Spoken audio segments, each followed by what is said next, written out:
So there I was, holding a plate of potato salad at the Hendersons' 4th of July BBQ, watching some blonde with extensions practice her synchronized swimming routine between my husband's legs. The chlorine wasn't the only thing burning my eyes. Let me set the scene for you. Picture this. Perfect suburban Thursday afternoon in Meadowbrook, our little gated community in Chapel Hill, where everyone pretends their marriages are as manicured as their lawns. The Hendersons' annual 4th of July party, you know, the one where Barrett shows off his new Weber grill like it's a Ferrari, and Thea acts like her store-bought potato salad is a family recipe passed down from the Mayflower. Everyone's there, the whole neighborhood, pretending we're living the American dream while secretly drowning in HOA complaints and credit card debt. I'm Celeste Ramsey, 41, CPA at a boutique accounting firm downtown, mother of 2 teenagers who think I'm approximately as cool as a fanny pack. Married to Royce Caldwell for 17 years, or so I thought. 17 years of working late, client dinners, and medical equipment conferences that apparently doubled as auditions for a low-budget porno. But I'm getting ahead of myself. I'd spent the morning doing what every self-respecting suburban mom does on a holiday, meal prepping something I could pretend I whipped up casually while actually stress-eating cheese cubes in the kitchen. Soren, my 15-year-old son, was already at the Hendersons, probably trying to impress some girl with his extensive knowledge of Fortnite strategies.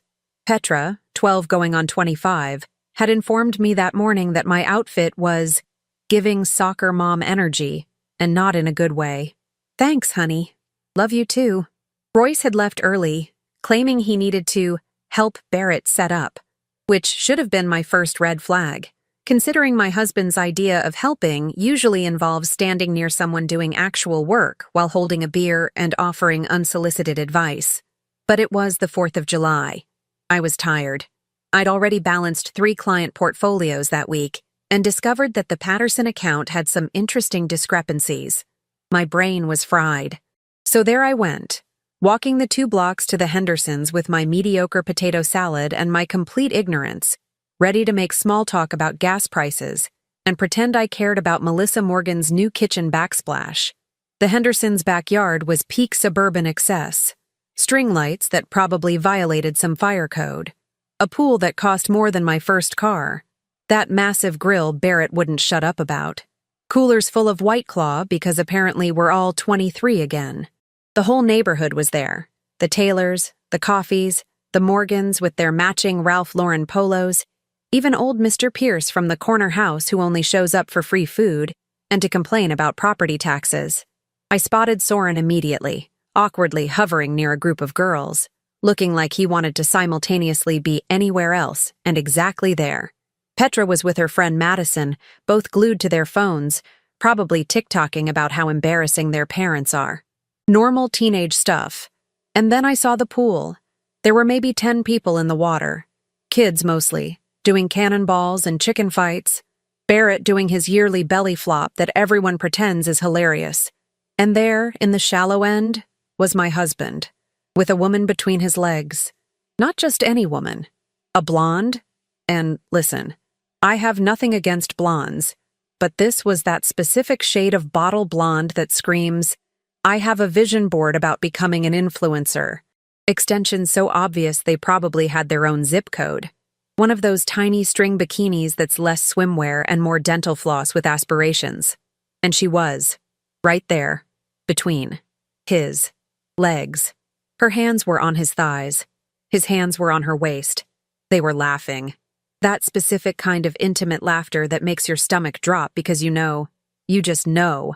That's not the first time they've touched. Time did that weird thing where it simultaneously stops and speeds up.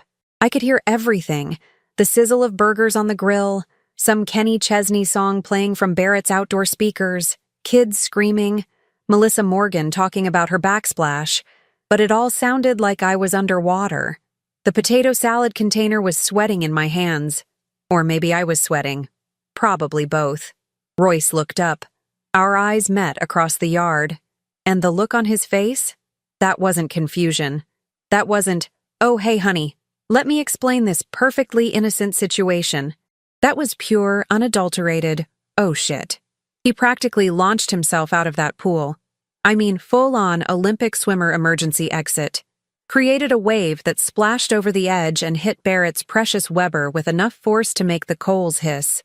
The blonde, let's call her Extensions McGee for now, stumbled backward, nearly face-planting into the water, arms flailing like a flamingo on roller skates.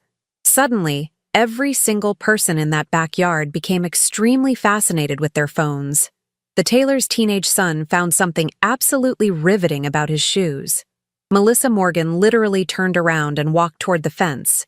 Even Barrett, who never shuts up, went silent and suddenly needed to check the propane tank urgently. That classic suburban move. I didn't see anything. I'm not involved. Please don't make me choose sides because we have a book club next week maneuver. Royce was dripping water all over the concrete, holding his hands up like he was being arrested. Which, spoiler alert, might not have been too far off from his future. Celeste. Babe. This isn't... I held up my hand. Didn't say a word. Just stood there, holding that stupid potato salad, looking at my husband of 17 years, the father of my 2 children, the man I'd built a whole life with, standing there soaking wet and guilty as hell. Extensions McGee had climbed out of the pool by then, grabbing a towel and suddenly very interested in leaving.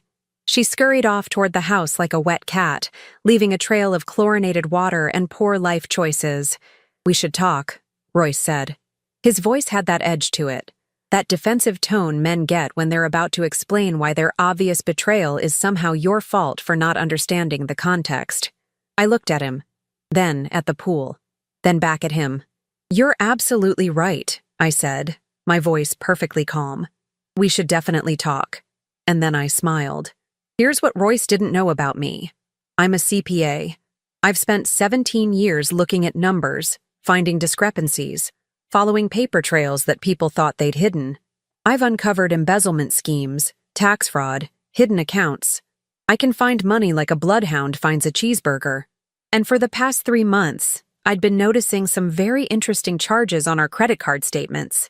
Charges that Royce kept explaining away with increasingly creative excuses. Looking at my guilty husband dripping chlorinated water on the Henderson's designer pavers, something clicked. All those late nights, those conferences, the sudden interest in fitness and networking events, the new cologne, the way he'd been guarding his phone like it contained nuclear launch codes. I wasn't just looking at a cheating husband. I was looking at a case study. Yeah, I said again, still smiling.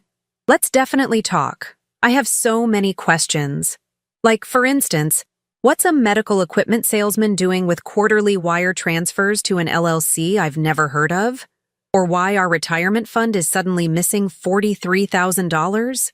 The color drained from Royce's face, faster than the pool water was draining from his swim trunks. But first, I said, setting down the potato salad on the nearest table, I think I'll grab a White Claw.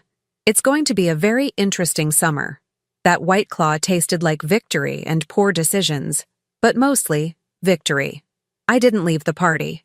Oh no, that's what Royce wanted. For me to cause a scene, storm off crying, let him spin the narrative to everyone about his dramatic wife who overreacted to an innocent situation. I'd been married long enough to know the playbook. Instead, I planted myself in a lawn chair next to Thea Henderson, who was desperately trying to act like she hadn't just witnessed her pool become the set of my personal disaster movie. Love what you've done with the hydrangeas, I said, sipping my drink. Thea looked at me like I'd grown a second head. Oh, thank you? And this potato salad? I gestured to the table. Chef's kiss. You'll have to give me the recipe. It was store-bought from Harris Teeter. We both knew it. But Thea grabbed onto that conversation like a life raft, and suddenly we were talking about gardening and side dishes while my soaking wet husband stood 15 feet away, looking like a golden retriever who'd been caught eating the Thanksgiving turkey. Royce tried to approach me 3 times. Each time I turned to someone else and started a conversation. Melissa, tell me more about that backsplash. Barrett, how's that Weber treating you? Mr. Pierce, what are your thoughts on the new property tax assessment? I was a conversational ninja, dodging my husband with the precision of someone who'd spent 17 years avoiding discussions about his mother's casserole recipes. Extensions McGee. I'd later learn her actual name was Mabel, because of course it was. Had disappeared into the house and never came back out. Smart girl. Well, smart-ish. Sleeping with a married man in your late 20s isn't exactly PhD-level decision-making, but at least she had enough survival instinct to read the room. Around sunset, when the fireworks were about to start, Royce finally cornered me by the drinks cooler. "We need to go home and talk about this," he said. Low voice. That patronizing tone he used when he thought he was being reasonable. Talk about what? I popped open another White Claw. My third. Or fourth. I'd lost count, which was fine because I was counting other things. Like the number of lies I'd been swallowing for months. Celeste, come on. You're making this a bigger deal than it is. And there it was. The gaslight switch. Right on schedule. A bigger deal? I looked at him. Really looked at him. At some point in the past year, he'd started using hair gel. When did that happen? And those swim trunks. I'd never seen them before. They were expensive. Designer brand. The kind of thing a 43-year-old man buys when he's trying to impress someone who wasn't at his bedside when he had food poisoning from bad sushi in 2015. It's not what you think, he continued. Classic. Mabel is a client. Well, not a client exactly, but she works at... I don't care where she works, I said. What I care about is where our money's going. His jaw tightened. Bingo. I don't know what you're talking about. Royce. I smiled. I'm a CPA. You're a medical equipment salesman who barely passed algebra in high school. Do you really want to play the financial literacy game with me? A rocket whistled overhead. Someone's illegal firework, probably. Very on brand for this neighborhood. All about appearances until you look closer and realize everyone's breaking some rule or another. We'll talk at home, he said, and walked away. But we didn't talk at home. Because when we got there, after collecting our kids, who thankfully had been too absorbed in their teenage social dynamics to notice their parents' marriage imploding, Royce grabbed his keys and said he needed to clear his head. He didn't come back that night. Soren asked where Dad was the next morning. Friday, July 5th. I was making pancakes because that's what you do when your world is ending. You make breakfast and pretend everything's normal. Work emergency, I said. The lie tasted worse than Thea's potato salad. Petra looked up from her phone. That kid was too smart for her own good. On a Friday morning after the 4th of July? Medical equipment doesn't take holidays, sweetie. She rolled her eyes but went back to her phone. Soren, bless his oblivious teenage heart, just asked if he could have extra syrup. After they finished eating and disappeared into their rooms, Soren to game, Petra to whatever 12-year-old girls do on TikTok, I opened my laptop. Here's the thing about being a CPA. You develop a very specific skill set. You know how to find things. You understand that money always leaves a trail, no matter how careful someone thinks they're being. And you have access to software that can track financial patterns better than the FBI. Our joint account, our credit cards, our mortgage. I went through everything, and there it was. Right there. A beautiful pattern of deception, laid out like a spreadsheet sent from the karma gods. Wire transfers. Every month for the past 8 months. $2,000, regular as clockwork, to something called Meridian Property Solutions, LLC. I'd never heard of it. So I did what any reasonable person would do. I Googled it. Public records are a beautiful thing. Meridian Property Solutions, LLC was registered in North Carolina 6 months ago. The registered agent? Royce Caldwell. My husband had set up an LLC, without telling me, while we were married, in a state with equitable distribution laws. Oh, Royce, you absolute idiot. I kept digging. Meridian Property Solutions had one property, a condo in downtown Chapel Hill, the expensive part, the part where young professionals with Instagram accounts and matcha addictions live. The leaseholder? Mabel Winters, 28. Wellness coach and aqua fitness instructor. Wellness coach. Sure, Jan. $2,000 a month for 8 months. $16,000. pulled from our joint savings under the brilliant disguise of business development expenses, which I'd questioned exactly once, back in January, and Royce had explained it away as investing in new client relationships. He wasn't wrong, just not the kind of client relationships you disclose to your wife. But wait, there's more. As they say on those infomercials Royce watches at 2 a.m. when he can't sleep, because apparently insomnia and infidelity go hand in hand.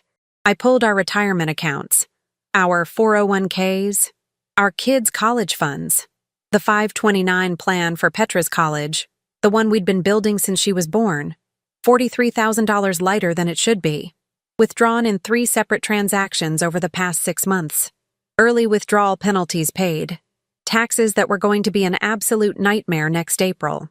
Where did it go? According to the financial trail, it went to investment opportunities through, you guessed it, Meridian Property Solutions LLC. My hands were shaking. Not from anger. Not yet. From that crystal clear moment when you realize your entire life has been a lie and you're sitting at your kitchen table in your world's best mom pajamas that your kids got you for Christmas, looking at evidence that your husband has been systematically robbing your children's future to fund his midlife crisis. The front door opened. Royce. Friday afternoon. He looked terrible. Still wearing yesterday's clothes, unshaven, eyes red. "We need to talk," he said. I closed my laptop, smiled. That same smile from the pool party. "You're absolutely right. We do need to talk. But first, I have a question. Does your mother know you put the lake house in her name?" His face went white. "Oh, yes. I'd found that too. The vacation property his parents left him when his dad died 3 years ago, the one worth about $300,000, suddenly transferred to Lorraine Caldwell's name last month. Quit claim deed, filed with the county. Public record. Because when you're planning to abandon your wife and kids for your 28-year-old girlfriend, you have to hide assets. And Royce, bless his heart, thought he was being clever. How did you— I'm a CPA, Royce. This is literally what I do for a living. Did you really think I wouldn't notice?" He stood there, opening and closing his mouth like a fish. A guilty, stupid fish who'd just realized he'd been caught in a net of his own making. "The question now," I said, standing up, "is whether you want to do this the easy way or the hard way. Celeste, just let me explain. The easy way is, you move out today, we file for divorce, and we split everything fairly. Well, fairly-ish. I'm keeping the house and 70% of whatever's left after you've finished funding your girlfriend's lifestyle brand. That's not fair. The hard way," I continued, "is I report every single financial irregularity I've found to the IRS, your employer, and anyone else who might be interested in how a medical equipment salesman is running an unlicensed property management company while embezzling from retirement accounts." The clock on the wall ticked. Somewhere upstairs, Soren laughed at something on his computer. Normal teenage sounds in a house that was anything but normal. "You wouldn't," Royce said. I picked up my phone, opened my email, showed him the draft I'd already written, addressed to the compliance department at Caldwell Medical Solutions, his employer. Subject line: concerns regarding employee financial misconduct. Try me. Royce left that Friday afternoon with 2 suitcases and his dignity in shambles. He went to stay at his mother's, because of course he did. When your wife catches you embezzling from your kid's college fund to bankroll your girlfriend's apartment, you run home to mommy. I gave him the weekend to think about his options, which was generous of me, considering his options were basically terrible or catastrophic. But here's what Royce didn't know. I wasn't just angry. I was methodical. And angry, methodical CPAs are basically legal hitmen with spreadsheets. That weekend, while Soren and Petra were at their respective friends' houses, thank God for teenagers who'd rather be anywhere but home, I did what I do best. I audited my husband's entire life. Saturday morning, I started with the obvious stuff: bank statements going back 2 years, credit card statements, PayPal, Venmo, even his Cash app, which he thought was somehow invisible to me because it was just for the guys when they went golfing. Spoiler alert, Royce hadn't been golfing. He'd been Venmoing Mabel money for everything from brunch to yoga classes to, and this is my personal favorite, chakra alignment sessions, which apparently cost $250. Your chakras better be NASA-level aligned for that price, but I digress. By Saturday afternoon, I'd compiled a spreadsheet that would make forensic accountants weep with joy. Every transaction, every withdrawal, every suspicious business expense that was actually lingerie from some boutique in Durham that definitely wasn't my size. But then I found something interesting. Royce's work email. He'd been stupid enough to sync it to our home computer, the one in his office that I had full access to because, and here's a shocker, I'm the one who set up all our technology in the first place. Turns out my darling husband wasn't just stealing from our family. He was stealing from his employer too. See, medical equipment sales is a commission-based game. You sell a $50,000 MRI machine to a hospital, you get a percentage. It's all very above board, very regulated, very traceable. Unless you're Royce Caldwell, apparently, and you've figured out a cute little scheme. He'd been setting up fake vendor relationships through his LLC, Meridian Property Solutions, and routing equipment purchases through it, taking an extra cut, marking up prices, skimming off the top. It was small enough that nobody noticed. A few percentage points here and there, but over 8 months. We were talking about an extra $70,000, maybe $80,000. My husband wasn't just a cheater. He was a full-on white-collar criminal. I sat back in his office chair, his expensive Herman Miller chair that I'd thought was a ridiculous purchase 2 years ago, and laughed. Actually laughed. The kind of slightly unhinged laugh that happens when you realize your life has become a true crime podcast. Then I got to work. Sunday morning, I called my college roommate, Vera. She's a family law attorney in Raleigh. We'd stayed in touch over the years, mostly through Christmas cards and the occasional brunch when we could coordinate our soccer mom schedules. But Vera was a shark, the kind of lawyer who smiled while she destroyed you. I need a referral, I told her. Best divorce attorney you know. Someone who doesn't lose. There was a pause. Girl, what happened? I gave her the 30-second version. Found Royce with his girlfriend. Discovered financial fraud. Need to protect my kids and myself. Oh, honey, she said. I could hear the grin in her voice. I'm not giving you a referral. I'm taking your case myself. This is going to be fun. Monday morning, July 8th, Vera met me at a coffee shop in Raleigh. I'd told the office I was taking a personal day. They didn't ask questions. Probably because I never take personal days, and I looked like I'd aged 10 years over the weekend. I brought 3 binders. Color-coded, tabbed. Every financial document I'd found. Organized chronologically and by category. Vera opened the first binder, flipped through a few pages, looked up at me. Celeste, this is beautiful. I'm actually a little aroused right now, and that's not something I say often about financial documents. I'm a CPA. If I'm going to war, I'm bringing receipts. Oh, we're not just going to war, Vera said, closing the binder. We're going to commit a legal massacre. How attached are you to that house? Very. Good. You're keeping it. How attached are you to your retirement fund? Extremely. You're keeping most of that too. How attached are you to watching your husband suffer consequences for being an embezzling moron? I smiled. I'm very, very attached to that. Vera outlined the strategy. File for divorce immediately. Go for fault based on grounds of adultery. North Carolina still allowed that, and it would affect property division. Document everything. Get a forensic accountant involved. Subpoena Royce's work records. Freeze joint accounts. File an emergency motion for exclusive possession of the marital home and primary custody. What about his mother? I asked. The lake house he transferred to her? Fraudulent conveyance. We'll argue he transferred assets to avoid property division. The court can void that transfer faster than you can say Lorraine Caldwell is about to learn about legal liability. And the money he took from Petra's college fund? Vera's smile could have cut glass. Dissipation of marital assets. He's going to pay that back, plus penalties, plus probably some extra for being such a spectacular idiot. We spent 3 hours in that coffee shop. By the time we left, I had a legal strategy that would make Sun Tzu jealous. But then Vera asked the question I'd been dreading. What about his employer? If he's embezzling from them, that's criminal. Not just divorce court. Actual criminal charges. I'd been thinking about that. A lot. Because here's the thing.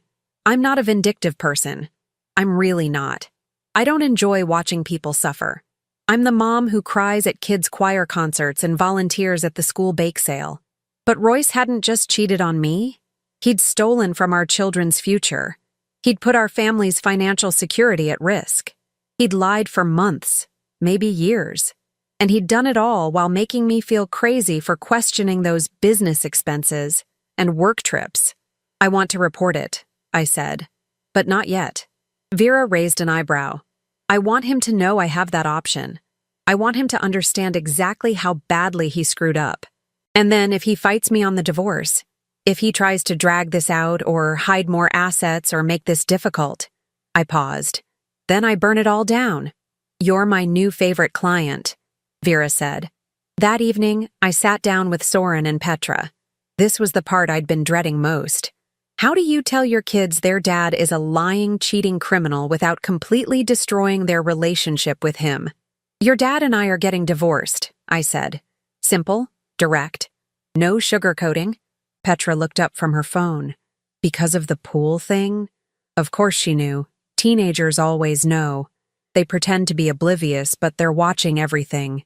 Because of a lot of things, I said. But this isn't about you two. You didn't do anything wrong. Your dad and I, we made mistakes. Well, mostly your dad made mistakes. A lot of mistakes. But that doesn't change how much we both love you. Soren was quiet. He's the sensitive one, even though he pretends he's all tough gamer kid. Is Dad coming back? He asked. To visit? Yes. To live here? No. Good, Petra said. He's been acting weird for like a year anyway. Out of the mouths of 12-year-olds. We talked for an hour. I answered their questions as honestly as I could without making Royce sound like the complete dumpster fire he was. They'd figure that out on their own eventually. Kids always do. After they went to bed, I poured myself a glass of wine. A nice Pinot Noir I'd been saving for our anniversary next month, because irony is delicious, and opened my laptop one more time. I had one more piece of the puzzle to figure out. Mabel. A quick Facebook search, because people my age still use Facebook apparently, and there she was. Mabel Winters, 28, from Jackson, Mississippi, moved to Chapel Hill last year. Wellness entrepreneur, living my best life. Namaste. Her profile was public and full of photos, yoga poses, green smoothies, motivational quotes about attracting abundance and manifesting destiny, and photos with Royce. Not many, but enough. Carefully cropped so you couldn't see his face fully. But I could see his watch, the Tag Heuer I'd bought him for his 40th birthday. His hands, the scar on his left thumb from when he tried to fix the garbage disposal in 2018. His wedding ring, conspicuously absent in every photo. She'd posted 2 days ago, Friday, July 5th, the day after the pool party. A quote about releasing toxic energy and trusting the universe. Girl, the universe is about to teach you about property law and legal consequences. I clicked through to her business page. Mabel's Wellness Journey, offering life coaching, nutritional guidance, and aqua fitness classes. Rates starting at $150 per session. I did the math. If she had even 10 regular clients, she was making decent money. Not enough for that downtown condo, though. Not even close. Royce had been subsidizing her entire life. Tuesday morning, July 9th, Vera filed the divorce paperwork. Served Royce at his mother's house. He called me 17 times that afternoon. I didn't answer. Let him sweat. Wednesday, he showed up at the house while I was at work. Petra texted me. Dad's here. He's crying. It's awkward. I called him.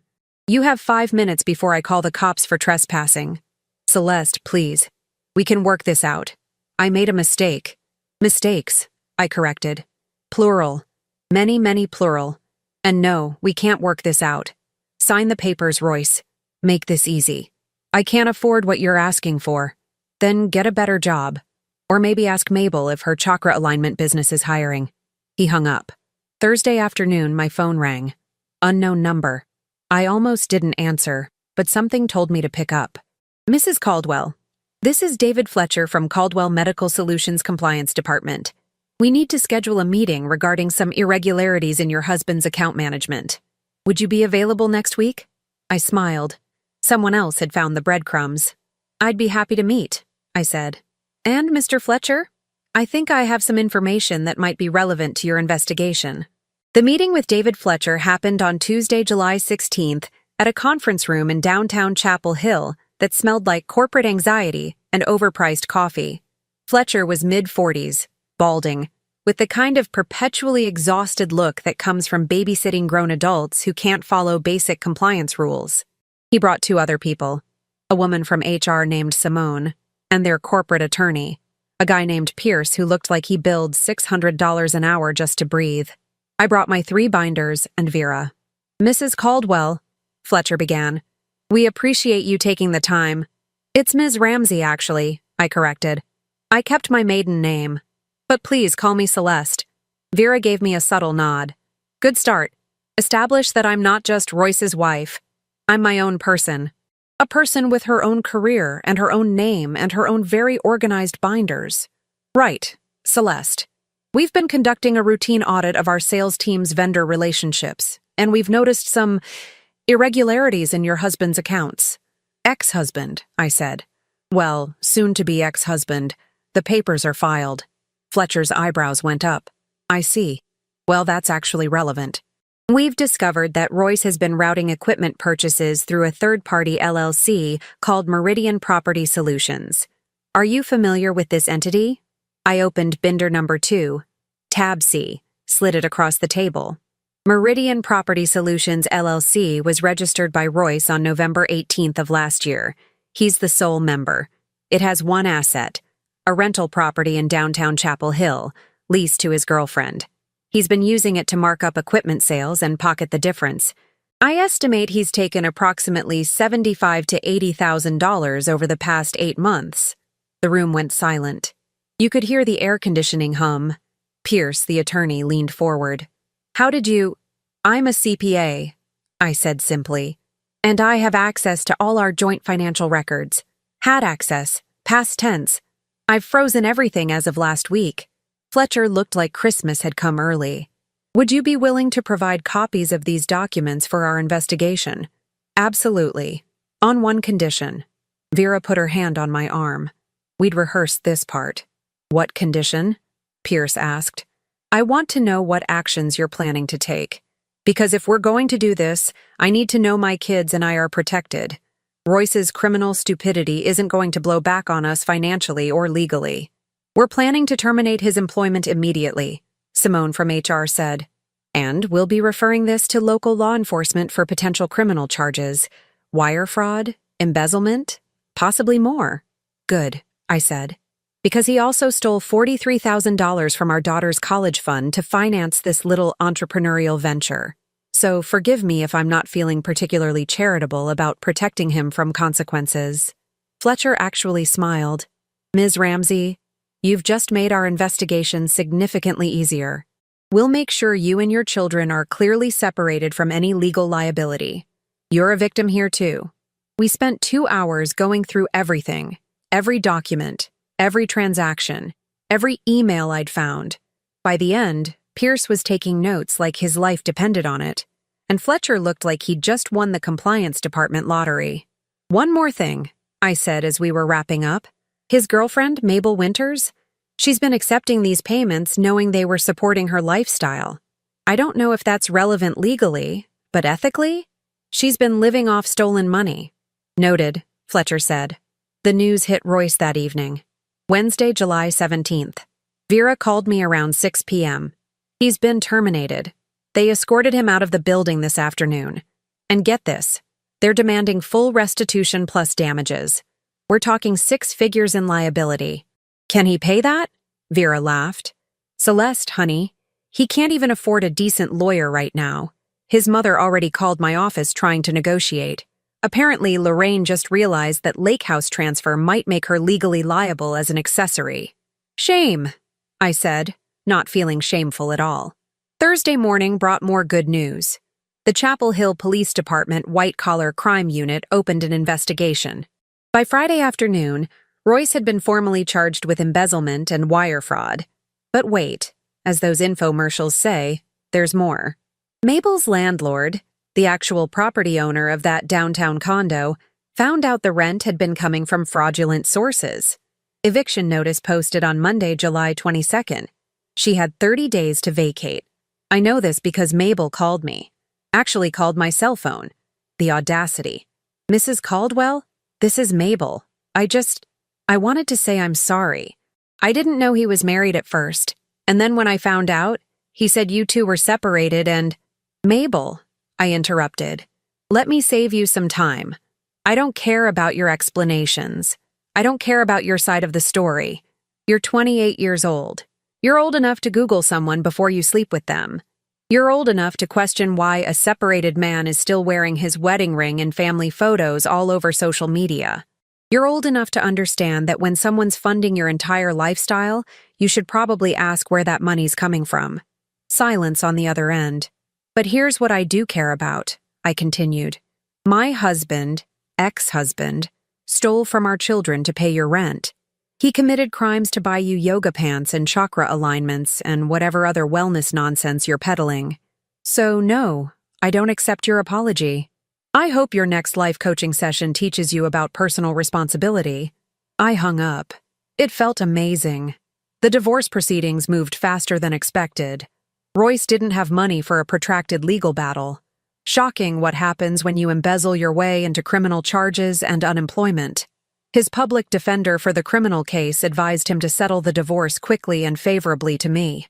Something about showing remorse and accepting responsibility. By mid-August, we had a settlement agreement. I got the house. I got 70% of all remaining marital assets. I got primary custody of Soren and Petra, with Royce getting supervised visitation until his legal issues were resolved. I got the cars, both of them. I got child support and alimony that would be garnished directly from whatever future employment he managed to secure. The lake house? The court voided the transfer to Lorraine. It became a marital asset, which meant I got my share. We sold it. The money went into a trust for Soren and Petra's college funds, rebuilding what Royce had stolen, with interest. Lorraine stopped speaking to me entirely, which was honestly the best outcome of this whole situation. No more passive-aggressive Thanksgiving dinners where she'd ask when I was going to give her real grandchildren, as if Soren and Petra were somehow defective. Royce's sentencing happened in October.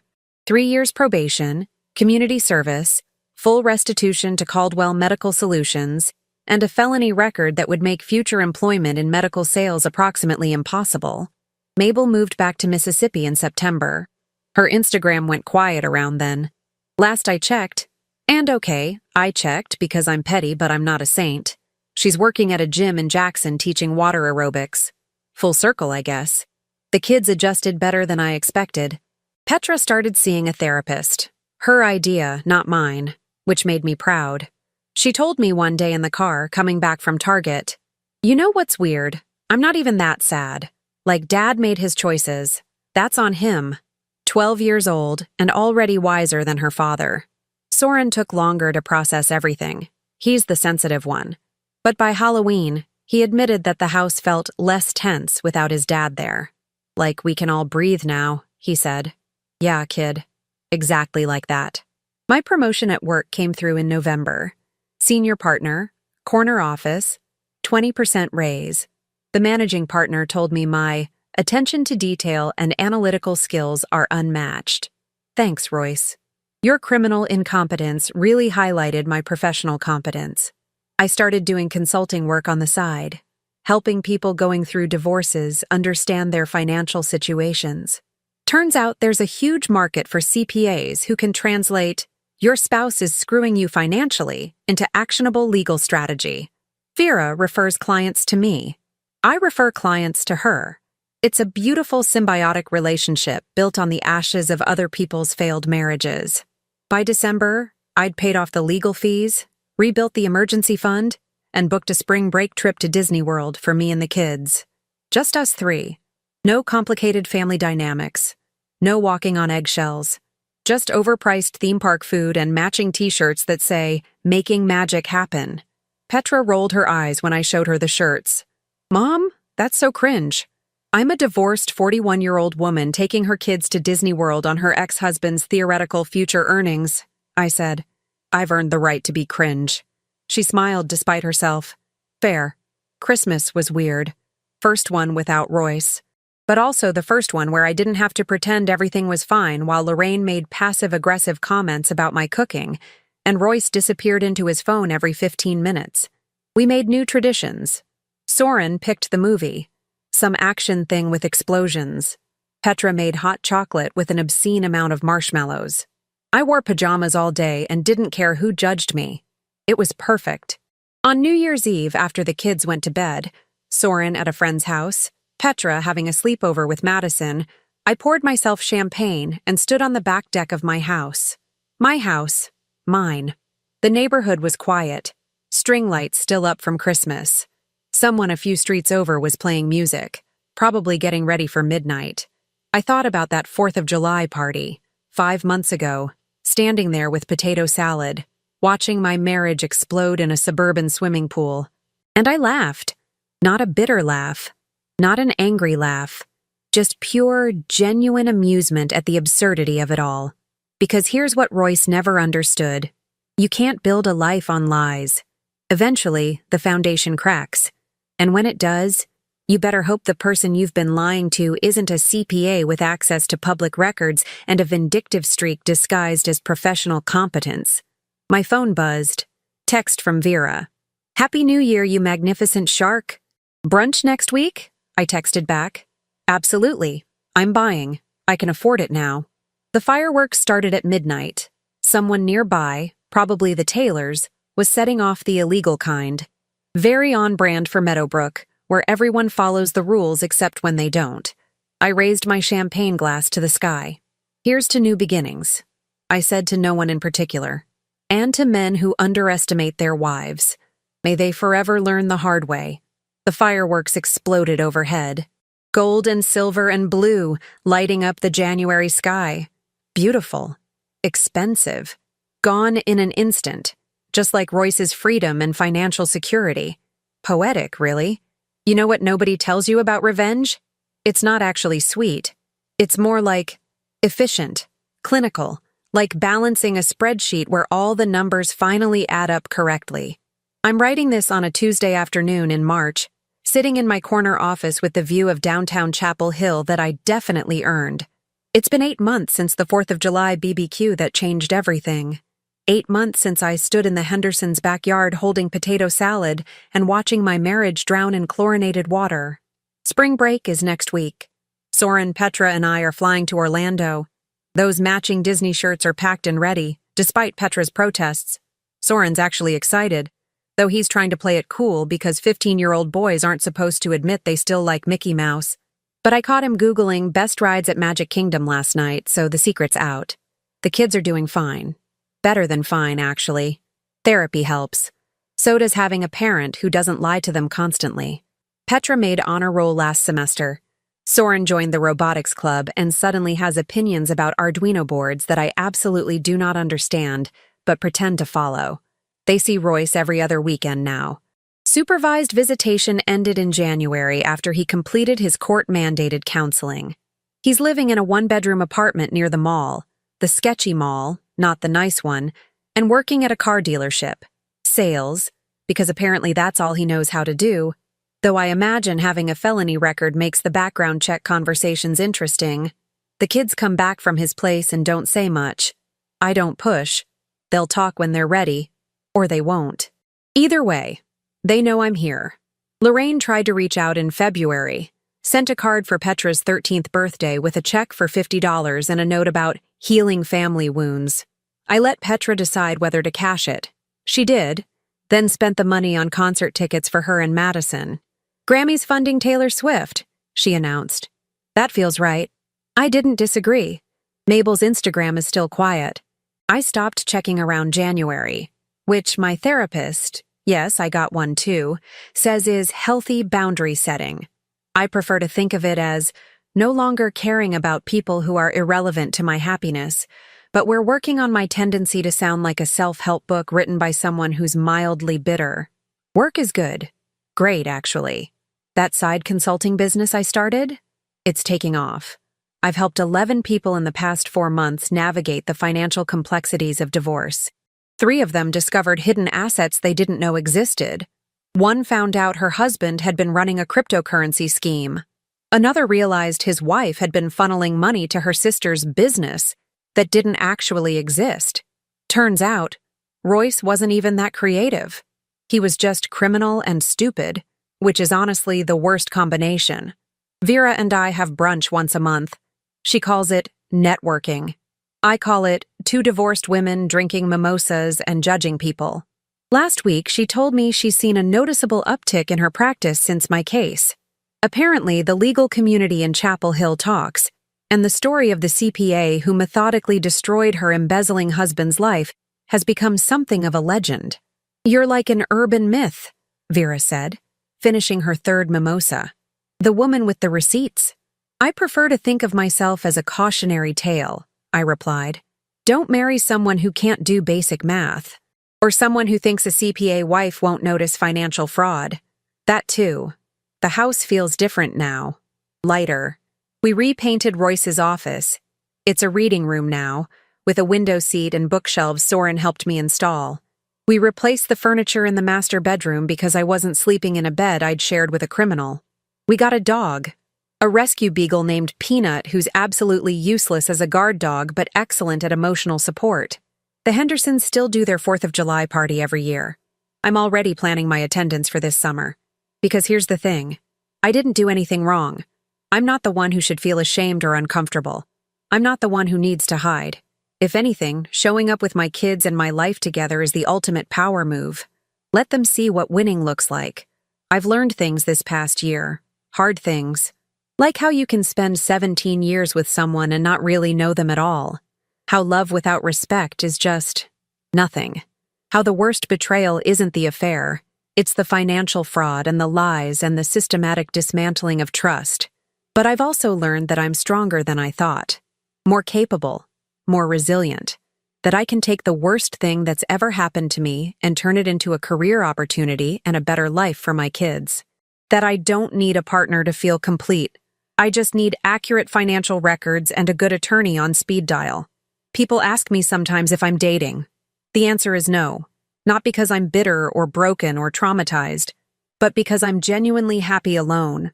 I've got my kids, my career, my dog, my morning coffee routine, my weekend trips to Target where I impulse buy throw pillows I don't need. I've got peace. And after 17 years of walking on eggshells around someone else's lies, peace is underrated. Maybe someday I'll meet someone. Someone honest. Someone who understands that I'll be checking their credit score and running background checks and verifying their employment history, and who won't be offended because they'll understand why. But if I don't, that's fine too. Because here's what that 4th of July pool party taught me. The only person you can really count on is yourself. And if you're smart enough, organized enough, and petty enough in exactly the right ways, that's more than sufficient. I've got a flight to catch next week. Mickey Mouse ears to wear. Memories to make with my kids that don't involve anyone's criminal proceedings or court dates or supervised visitations. I've got a life I built from the ashes of someone else's terrible decisions. And honestly, it's pretty damn good. So here's my advice, free of charge, from someone who learned it the hard way. Marry someone who respects you. But more importantly, be someone who respects yourself enough to walk away when they don't. Keep receipts. Document everything. And never, ever underestimate what a CPA with a vindictive streak can accomplish with 3 binders and access to public records. Turns out, the only thing colder than that pool water was the karma I served with receipts attached. And honey, I never forget to charge interest.